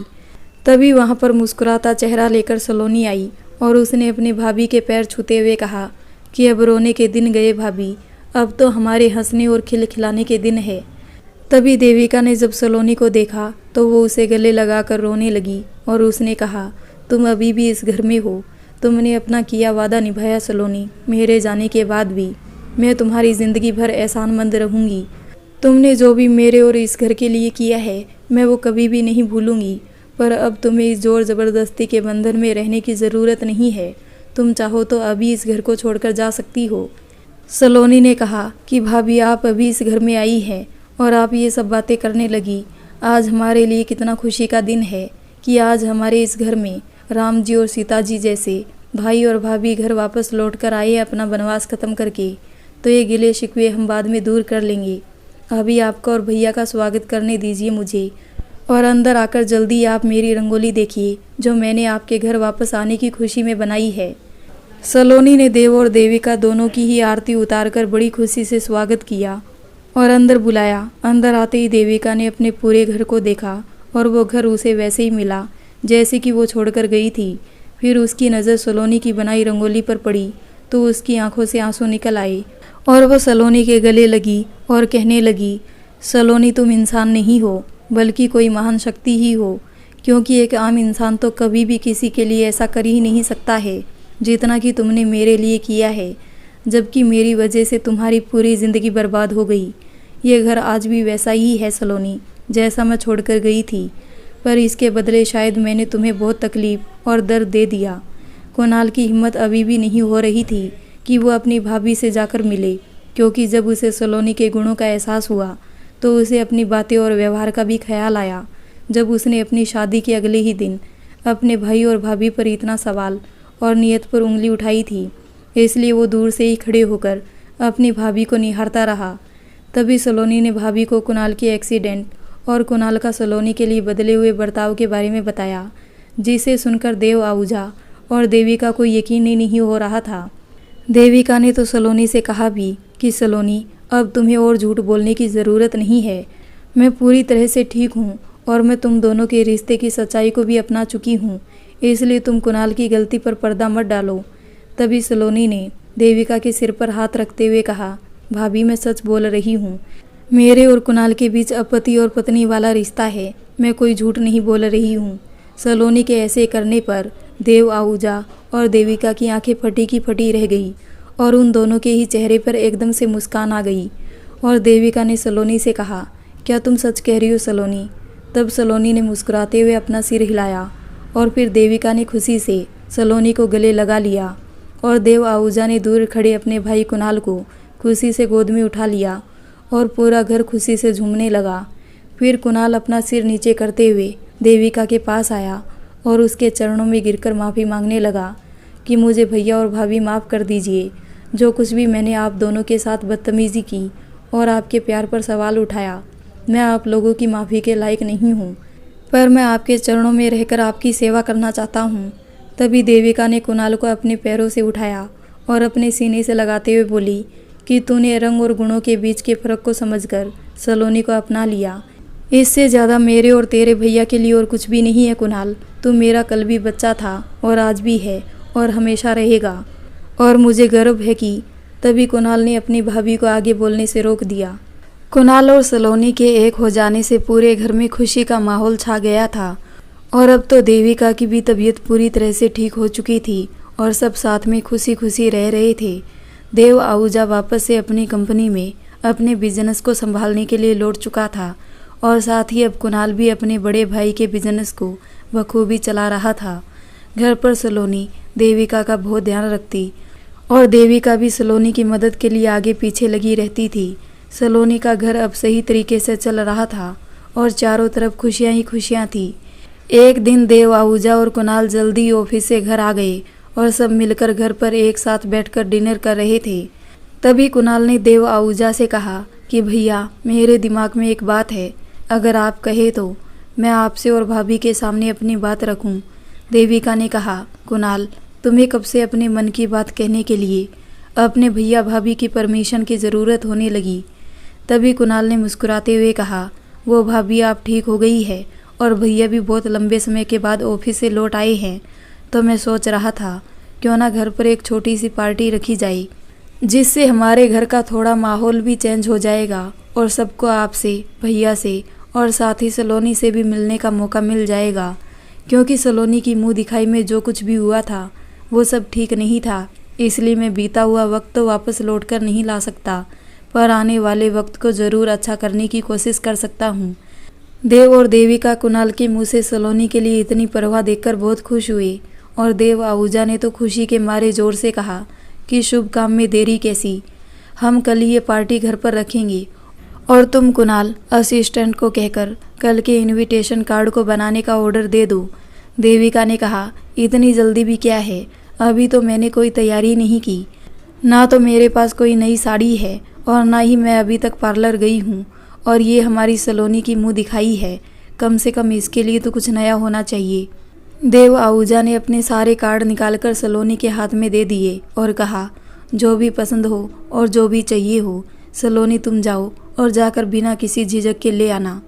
तभी सलोनी ने देविका की तरफ देखते हुए कहा, भैया, इन सब पर भाभी का अधिकार है, तो आप मुझे नहीं, इन्हें दे दीजिए ये सब, और वो जो पसंद करेगी मेरे लिए, मुझे भी वही पसंद होगा। तभी देविका ने कहा, नहीं सलोनी, इस घर की बहू तुम हो, और बहू होने के नाते ये घर और इस घर की सारी चीज़ों में अब तुम्हारा अधिकार है। मुझे अपने हक की जितनी जिम्मेदारी उठानी थी मैंने उठा ली, और अब बस मुझे आराम करना है और तुम्हें काम करना है। और फिर देविका जोर से हंसने लगी, और साथ ही देविका की बात से कुणाल, देव आहूजा और सलोनी भी हंसने लगे, पर कुणाल की आंखों में सलोनी के समर्पण को देखकर आंसू आ गए। अगले दिन ही देव आहूजा और कुणाल दोनों ही पार्टी की तैयारियों में लग गए। इसके साथ ही देविका और सलोनी अपनी शॉपिंग और पार्लर के लिए चली गई। सलोनी ने अपनी माँ और बुआ को भी इस पार्टी के लिए इनविटेशन दे दिया था, तो वो भी आज की पार्टी के लिए ज़ोरों शोरों से तैयारी कर रही थी। पार्टी की तैयारी में कब दिन बीत गया किसी को पता ही नहीं चला, और पार्टी का समय हो गया। अब तक सारे मेहमान भी घर आ चुके थे, और देव आहूजा साथ ही कुणाल सबका स्वागत करने में लगे हुए थे। इसी बीच सलोनी की माँ रेणुका और बुआ जी आ गई, और देव आहूजा और कुणाल ने उनका बड़ा खुश दिल से स्वागत किया। पर पार्टी में अभी भी देविका और सलोनी नहीं थी। तभी रेणुका जी ने कुणाल से सलोनी और देविका के बारे में पूछा, तो कुणाल ने कहा, आज आपकी बेटी की मुंह दिखाई भी है, तो अब तैयार होने में उनको तो वक्त लगेगा ही। और तभी देविका ने ताली बजाकर सबका ध्यान अपनी ओर खींचते हुए कहा, आप लोगों का यहाँ हमारी छोटी सी पार्टी में आने के लिए बहुत बहुत धन्यवाद। ये पार्टी मेरे पति देव आहूजा और मेरे देवर कुणाल आहूजा ने मेरी घर वापसी लौट आने के साथ और इस घर की बहू की मुंह दिखाई के लिए आप सबको आमंत्रित किया है, और आप सबका इंतज़ार ख़त्म करते हुए मैं अपनी देवरानी कम छोटी बहन को यहाँ पर बुलाना चाहती हूँ। तो मिसेस सलोनी आहूजा, आपका स्वागत है। और फिर सलोनी गोल्डन कलर की चमचमाती साड़ी में ऊपर से नीचे तक सज धज कर नीचे आई, और उसको देखकर कुणाल की आंखें आज फटी की फटी रह गई। फिर सलोनी ने सबको हाथ जोड़कर धन्यवाद दिया। फिर सबने पार्टी का मज़ा लेना शुरू कर दिया। पार्टी के बीच में अचानक से एक आदमी अंदर आया और देव आहूजा से उसने कहा, बाहर पुलिस आई हुई है, आपसे मिलने के लिए। यह सुनकर सब लोग बड़े परेशान हो गए कि अब अचानक पुलिस क्यों घर पर आई है। तभी देव आहूजा ने पुलिस को अंदर बुलाने के लिए कहा और जब पुलिस अंदर आई तब देव आहूजा ने पुलिस के यहाँ अचानक से घर आने का कारण पूछा तो पुलिस वाले ने बताया कि देव जी, हम ऐसे अचानक से आपके घर आना तो नहीं चाहते थे। हमें अगर थोड़ा भी पता होता कि आपके घर में जश्न चल रहा है तो हम यहाँ कभी नहीं आते। देव आहूजा ने बहुत ही विनम्र होकर कहा, कोई बात नहीं, आपको कुछ ज़रूरी ही काम होगा इसलिए आपको यहाँ तक आना पड़ा। अब जो भी बात है आप बिना किसी संकोच के बोल सकते हैं। तभी पुलिस वाले ने कहा, हम आपको किसी से मिलवाना चाहते हैं जिससे मिलना आप लोगों के लिए बहुत ज़रूरी है। पुलिस की बात सुनकर देव आहूजा, देविका, कुणाल, सलोनी, रेणुका और बुआ जी सब बहुत हैरान हो गई कि आखिर ऐसा कौन है। तभी पुलिस वाले ने महिला पुलिस को इशारा करते हुए उसे अंदर लाने के लिए कहा तो सामने 3 चेहरे आई। पहला मालिनी का, दूसरा गौरी का और तीसरा गौरी के बॉयफ्रेंड सूरज का। मालिनी और गौरी को देखकर रेणुका, सलोनी और बुआ जी हैरान रह गए, पर गौरी और सूरज को साथ में देखकर सिर्फ कुणाल ही हैरान रह गया। लेकिन देव आहूजा और देविका आहूजा को अभी भी समझ में नहीं आ रहा था कि हो क्या रहा है। तभी देविका ने सलोनी से कहा, सलोनी, ये तुम्हारी बहन गौरी है क्या? तभी सलोनी ने कहा, हाँ भाभी, ये मेरी बहन गौरी है, पर ये दोनों इसके साथ में कौन है और ये तीनों एक साथ पुलिस की गिरफ्त में कैसे? यह सब क्या हो रहा है? मुझे तो कुछ समझ में ही नहीं आ रहा है। तभी देव आहूजा ने पुलिस वाले से कहा, जो भी बात है आप प्लीज़ साफ साफ बताइए। तब पुलिस ने गौरी को आगे करते हुए कहा, सारी बात हम आपको नहीं बल्कि ये लड़की आपको बताएगी। मालिनी को देखकर रेणुका जी को गौरी की बात याद आ गई, जो गौरी ने मालिनी और अपने पति के बारे में बताया था कि उन लोगों ने कैसे गौरी के साथ धोखा किया है और उसे जान से मारने की कोशिश की थी। रेणुका जी को जैसे गौरी की बात याद आई, उनका मालिनी को देखकर खून खोल गया और उन्होंने मालिनी के पास जाकर उसे एक थप्पड़ जोर से मारा और कहा, तू कितनी चालाक निकली। मेरे सामने मीठी मीठी बातें करके तूने मेरी फूल सी बच्ची की जान लेने की कोशिश की। और कहाँ है तेरा पति जिसे तूने अपना देवर बताकर शादी करवाई थी? आज तो मैं तेरे साथ साथ उसे भी नहीं छोड़ूंगी। तभी वहाँ खड़ी पुलिस वाले ने रेणुका को अपने गुस्से को काबू करने के लिए कहा। फिर पुलिस ने कहा, आप ये क्या बोल रही है मैडम, बल्कि इन्होंने ही गौरी के खिलाफ पुलिस में कंप्लेन करवाई थी और इतना ढूंढने के बाद हमें ये लड़की अपने बॉयफ्रेंड के साथ मिली। तब रेणुका ने हैरानी से पुलिस की तरफ देखते हुए बोला, पुलिस कंप्लेन? किस जुर्म में? तब पुलिस वाले ने बताया कि मालिनी जी ने गौरी पर अपने देवर के खून के जुर्म में पुलिस कंप्लेन करवाई है।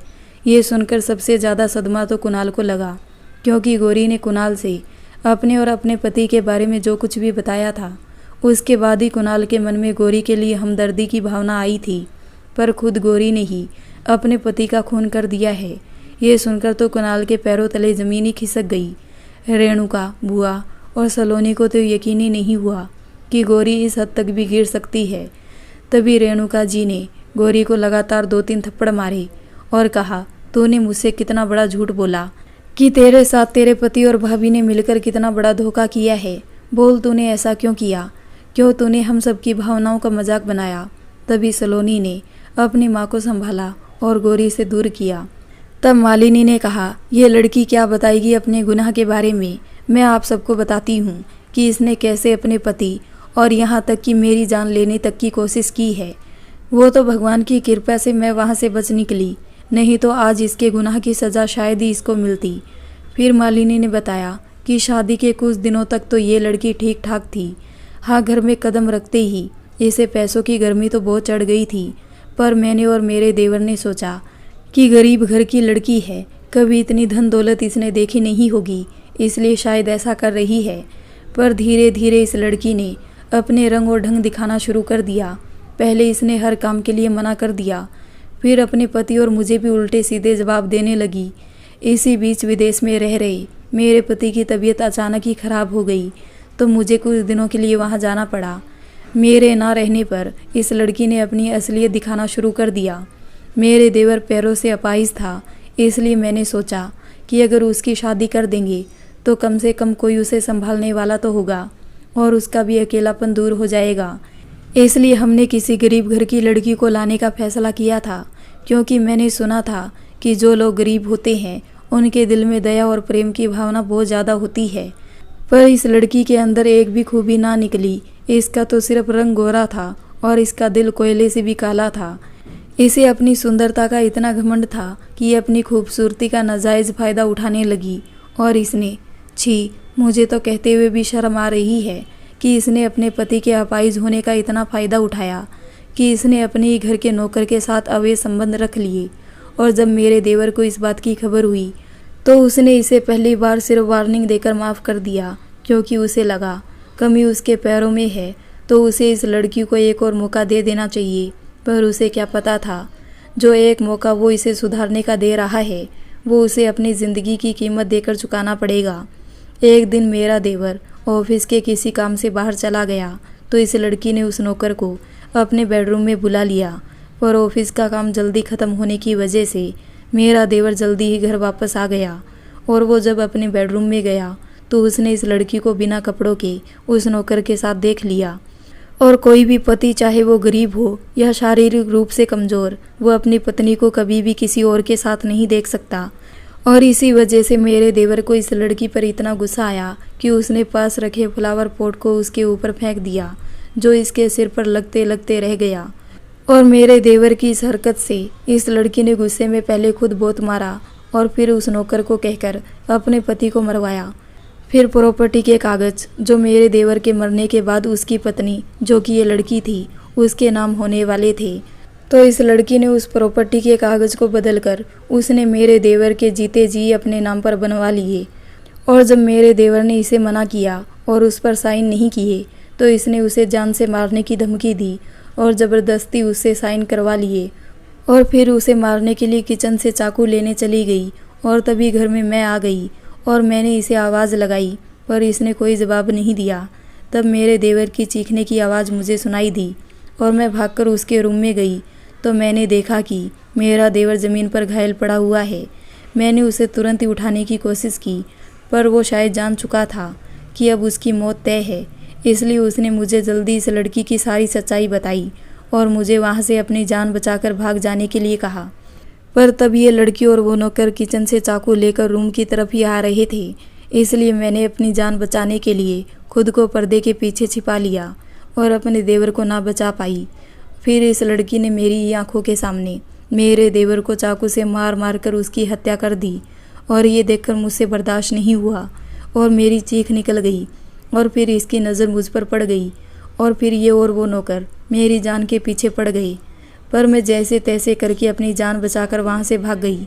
और इस हादसे से मैं इतना डर गई कि मैं कई महीनों तक इस हादसे के सदमे से बाहर ही नहीं निकल पाई। और जब मैं होश में आई तो मैंने तुरंत इस लड़की के खिलाफ पुलिस में रिपोर्ट दर्ज करवा दी। मालिनी की बात सुनकर रेणुका जी को तो चक्कर आने लगे और वो अपनी जगह पर घुटनों पर बैठ गई और अपने सिर पर हाथ रखकर चुपचाप बैठ गई, जैसे मालिनी की बात सुनकर उन्हें बहुत बड़ा सदमा लग गया हो। देव, आहूजा और देविका भी जब ये सब गौरी के बारे में सुने तो उन्हें भी बहुत गुस्सा आया गौरी के ऊपर। सलोनी और बुआ जी भी बड़ी खामोशी से एक दूसरे को देखती रही। पर कुणाल से ये सब बर्दाश्त नहीं हो रहा था, क्योंकि गौरी ने कुणाल के दिल में अपने लिए जगह बनाने के लिए न जाने क्या क्या झूठ बोला था। और जब सच कुणाल के सामने था तो उसे गौरी से कई सवाल करने थे। पर उससे भी बड़ा आश्चर्य कुणाल के लिए गौरी का उसी के ऑफिस के एक एम्प्लॉय के साथ भागकर जाना था। इसलिए गुस्से से कुणाल ने गौरी से कहा, तुम सूरज के साथ क्या कर रही हो और ये तुम्हारा बॉयफ्रेंड कब बना?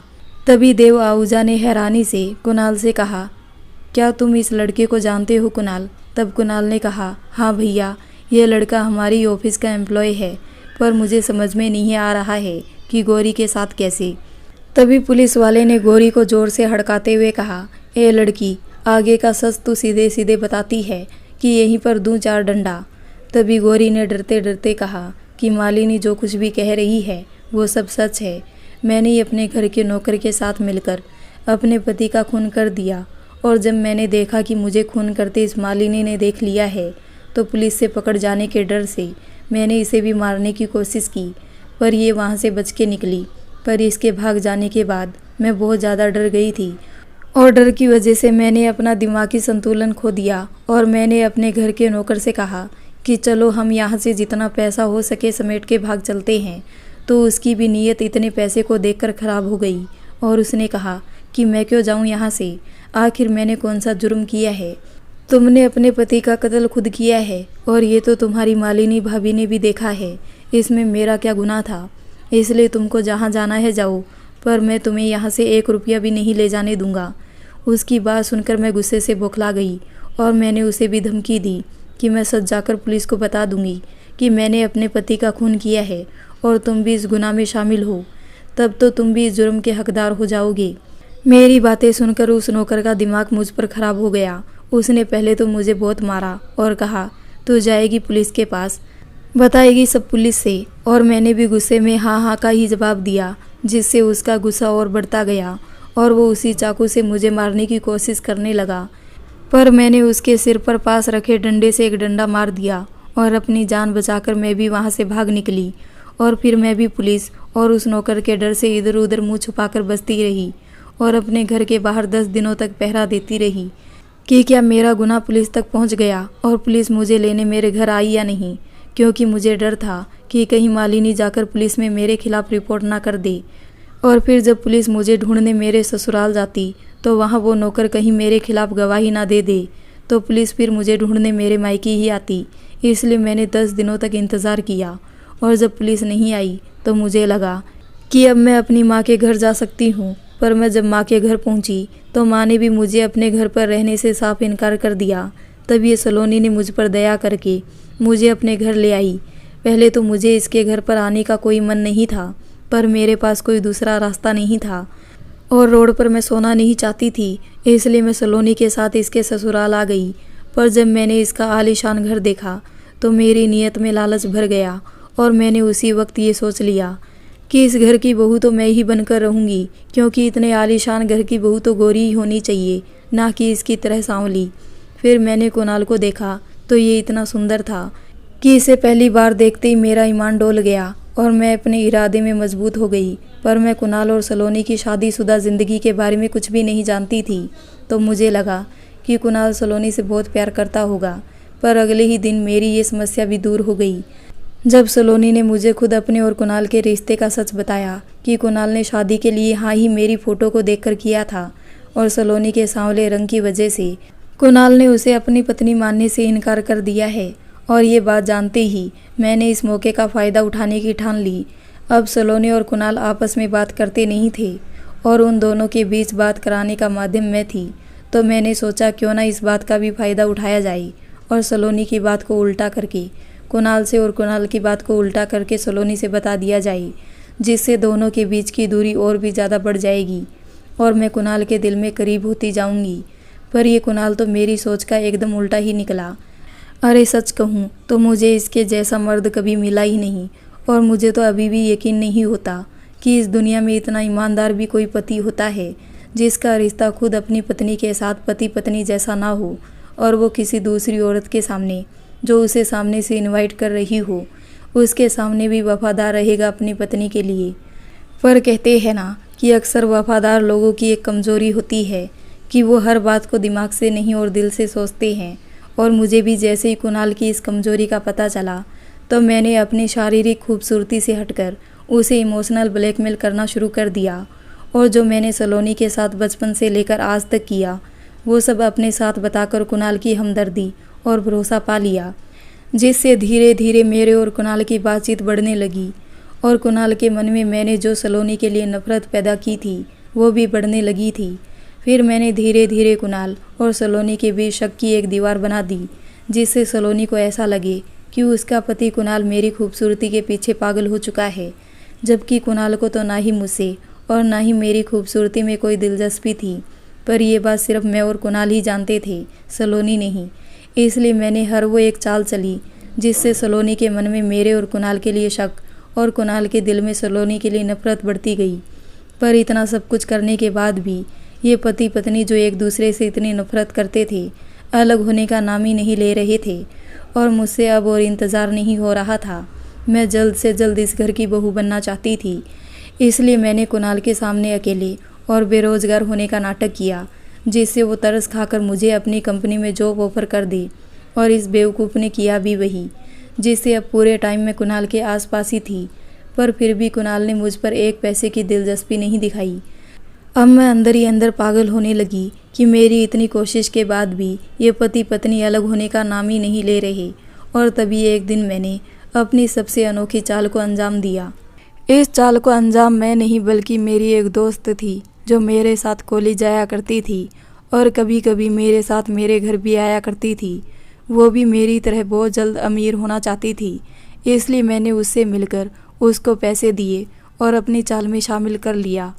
और उसी ने मुझे खबर दी थी कि मेरी बुआ और मेरी माँ को उसने बस स्टॉप में देखा है, जहाँ मेरी बुआ अपना सामान लेकर कहीं जा रही थी और माँ उन्हें छोड़ने बस स्टॉप तक आई थी। मैंने सोचा कि माँ अब अकेली है तो यही सही मौका है अपनी चाल को अंजाम देने का। इसलिए मैंने अपनी उस दोस्त को अपनी माँ के घर भेजा और माँ का हाल चाल जानने के बहाने से। और वो वहाँ पहुँच भी गई और मेरी माँ के सामने उसने ऐसा नाटक किया उनकी तबीयत और मेरे बारे में पूछने का कि माँ को ज़रा सी भी शक नहीं हुआ। और फिर माँ ने जब उसके लिए चाय बनाने को कहा तो उसने मेरे काम को अंजाम देने के लिए झूठी हमदर्दी का नाटक किया और माँ से कहा, आंटी आप बैठिए, मैं बनाकर पिलाती हूँ चाय आपको, आखिर मैं भी तो आपकी ही बेटी जैसी हूँ। और फिर उसने मौका देखकर माँ की चाय में वो दवाई मिला दी, जिससे माँ की अगले ही दिन इतनी तबीयत खराब हो गई कि उनको अस्पताल में एडमिट करना पड़ा। और फिर सलोनी, जो कि दया और ममता की महान मूर्त है, उसे जैसे ही पता चला कि माँ अस्पताल में एडमिट है, वो उनकी सेवा करने वहाँ पहुँच गई और यहाँ मुझे कुणाल के साथ अकेला छोड़ गई।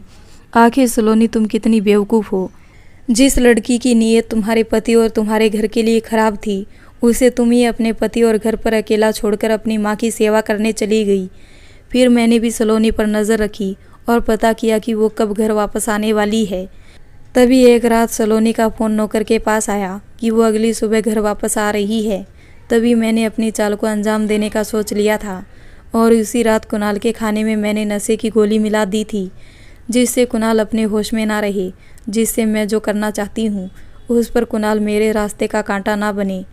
खाना खाने के बाद कुणाल उस गोली के नशे में सो गया और फिर मैंने अगली सुबह अपने घर के बाहर सलोनी के घर से बाहर निकलकर अपने ससुराल जाने का इंतज़ार किया। और जैसे ही सलोनी वापस अपने ससुराल के लिए निकली, मैं जल्दी वहाँ से निकलकर सलोनी से ठीक 15 मिनट पहले घर पहुँची और सारे नौकर को पैसे देकर एक दिन की छुट्टी पर भेज दिया और घर के सारे दरवाजे खोल दिए और भागकर कुणाल के कमरे में गई और मैंने वहाँ हर एक चीज़ को तोड़ा फोड़ा और साथ ही इधर उधर भी फैला दिया।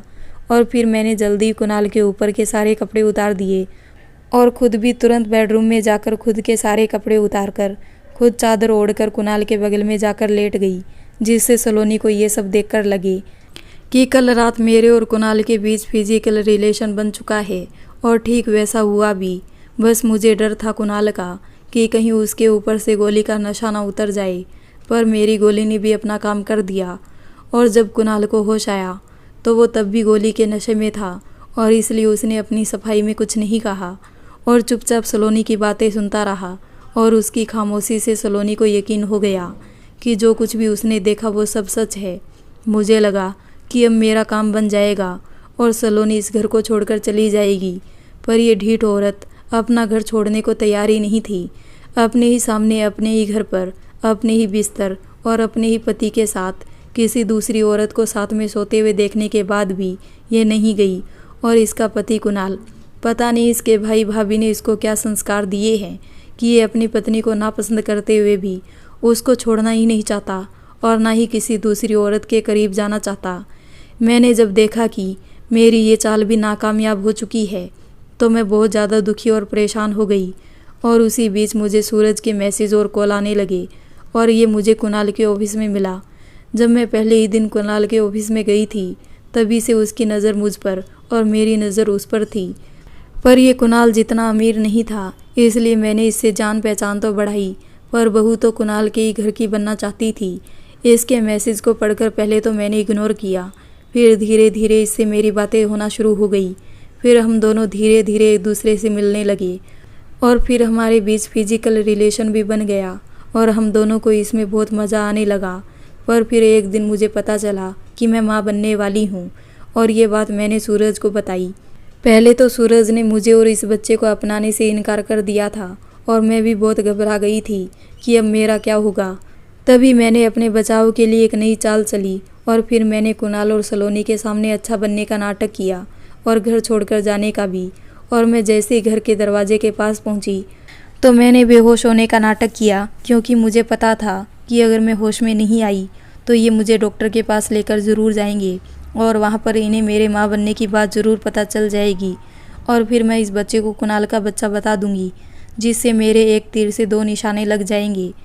पहला कि सलोनी ये जानने के बाद तो अपने पति कुणाल और इस घर को छोड़कर चली जाएगी, और दूसरा कि इस बच्चे को मुफ्त में पिता का नाम और इतनी सारी धन दौलत मिल जाएगी। सलोनी तो ये खबर सुनकर जाने भी लगी, पर मैंने इसे रोक लिया, क्योंकि कुणाल के बड़े भाई देव आहूजा ने अपनी प्रॉपर्टी का एक हिस्सा सलोनी के नाम कर दिया था, जो कुणाल के हिस्से से भी ज़्यादा था।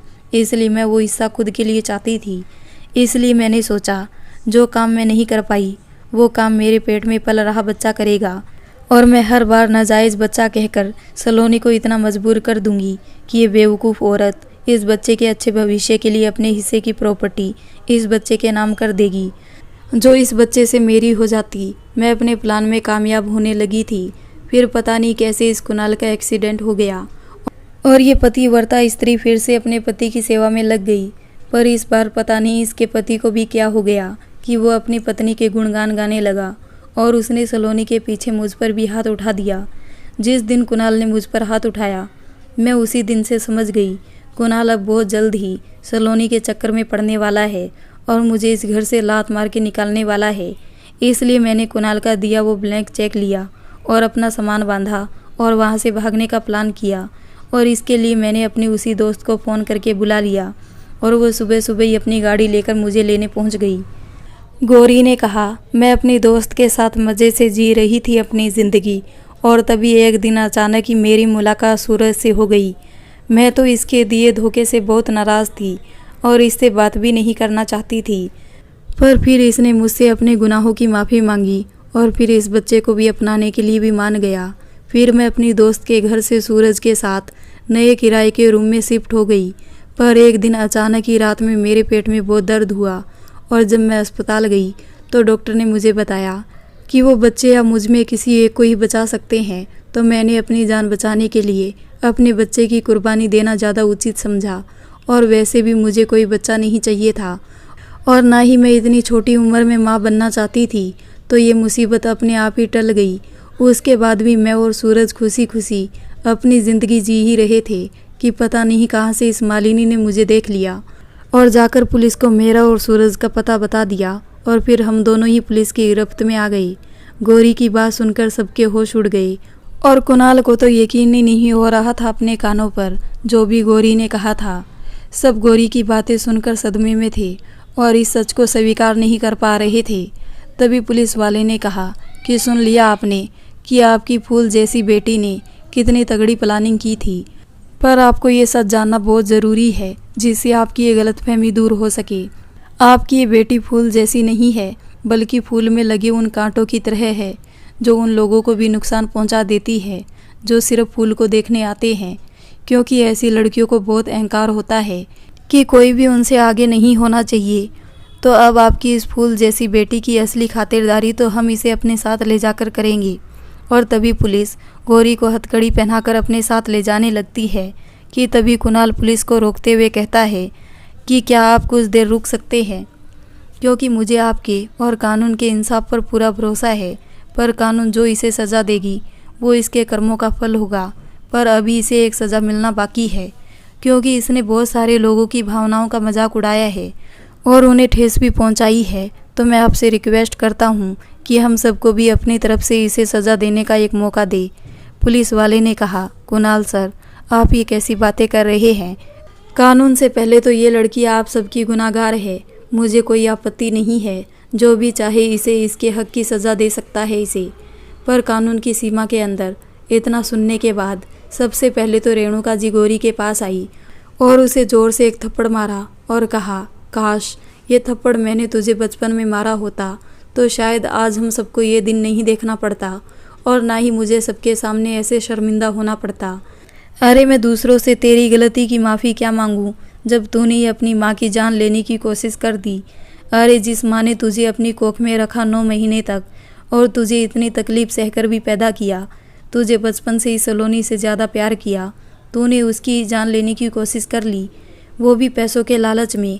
अरे क्या करेगी तू इस पैसे और घर बंगले को लेकर, जब तेरे साथ इसमें कोई रहने वाला ही नहीं होगा। क्या तेरे लिए पैसा ही सब कुछ हो गया गोरी? तुझे माँ बाप की इज्जत का ज़रा सा भी ख्याल नहीं आया कि तेरी इस हरकत से हमें कितनी शर्मिंदगी उठानी पड़ेगी। कानून तो तुझे तेरे किए का फल देगा ही, पर आज मैं रेणुका सबके सामने भगवान की कसम खाकर कहती हूँ कि आज से और अभी से मेरी सिर्फ एक ही औलाद है और वो है सलोनी। मेरा गोरी से कोई वास्ता नहीं है और जब तक मैं जिंदा रहूँगी कभी भी इस लड़की का चेहरा नहीं देखूंगी। और फिर रेणुका इतना कहकर पीछे हट गई। रेणुका के बाद सलोनी की बुआ जी गोरी के पास आई और गोरी को एक थप्पड़ उन्होंने भी मारते हुए कहा, अरे तू तो लड़की के नाम पर ही कलंक है, तेरी तो सिर्फ चमड़ी ही गोरी है, बाकी तेरा मन काले से भी ज़्यादा काला है। अरे मैं तुझे क्या कहूँ, जब तूने अपनी ही माँ बाप और बहन को ही नहीं छोड़ा अपने स्वार्थ के चलते। पर एक बात हमेशा याद रखना गोरी, कि तूने आज जो कुछ भी किया है उसके लिए एक ना एक दिन तुझे बहुत पछतावा होगा और उस वक्त तेरे पास रोने के अलावा और कोई रास्ता नहीं होगा। और तू मरना भी चाहेगी ना तो भी मौत तुझे नहीं आएगी, तू भी तड़फेगी हर एक उस इंसान के लिए जिसको तूने आज खून के आंसू रुलाए हैं। बुआ के बाद देविका गोरी के पास आई और उसने 2 थप्पड़ गोरी के मारे और कहा, तुम्हें पता है मैंने तुम्हें एक नहीं बल्कि 2 थप्पड़ क्यों मारे? एक मेरे बेटे कुणाल और दूसरी मेरी छोटी बहन सलोनी के लिए, क्योंकि तूने ना सिर्फ मेरे बेटे कुणाल की ज़िंदगी बर्बाद करने की कोशिश की, तूने तो अपनी बड़ी बहन सलोनी का घर भी उजाड़ने की कोशिश की। अरे कैसी लड़की है तू, जो एक बहन होकर भी एक बहन की सगी ना हो सकी, और कैसी औलाद है तू जो एक माँ बाप के प्यार के कर्ज को भी ना चुका पाई। और कैसी माँ है तू जो अपने ही खून को जन्म ना देकर उसे बोझ समझकर मार डाली। तुझे तो खुद जीने का अधिकार नहीं है, तुझे तो अभी भगवान की अदालत में भी जाना है और मुझे भगवान के न्याय पर पूरा यकीन है कि वो तेरे किए के लिए एकदम सही सज़ा देगा, ना सिर्फ इस जन्म बल्कि आने वाले जन्म में भी। इतना कहकर देविका कुणाल के पास गई और उसने कुणाल का हाथ पकड़ते हुए कहा कि अब मुझे समझ में आया कुणाल कि तूने मुझे उस वक्त ये कहने से क्यों रोक दिया था कि मुझे तुम पर गर्व है, क्योंकि इस लड़की ने तेरे साथ जो गंदा खेल खेला उसके लिए तू खुद को जिम्मेदार मान रहा था। पर देख कुणाल, झूठ की जंजीर भले ही कितनी मजबूत क्यों ना हो, पर सच हर जंजीर को तोड़कर बाहर आ ही जाता है। और ठीक इसी तरह इस लड़की का भी सच सबके सामने आ चुका है और अब तुझे खुद को इसका दोषी मानने की ज़रूरत नहीं है।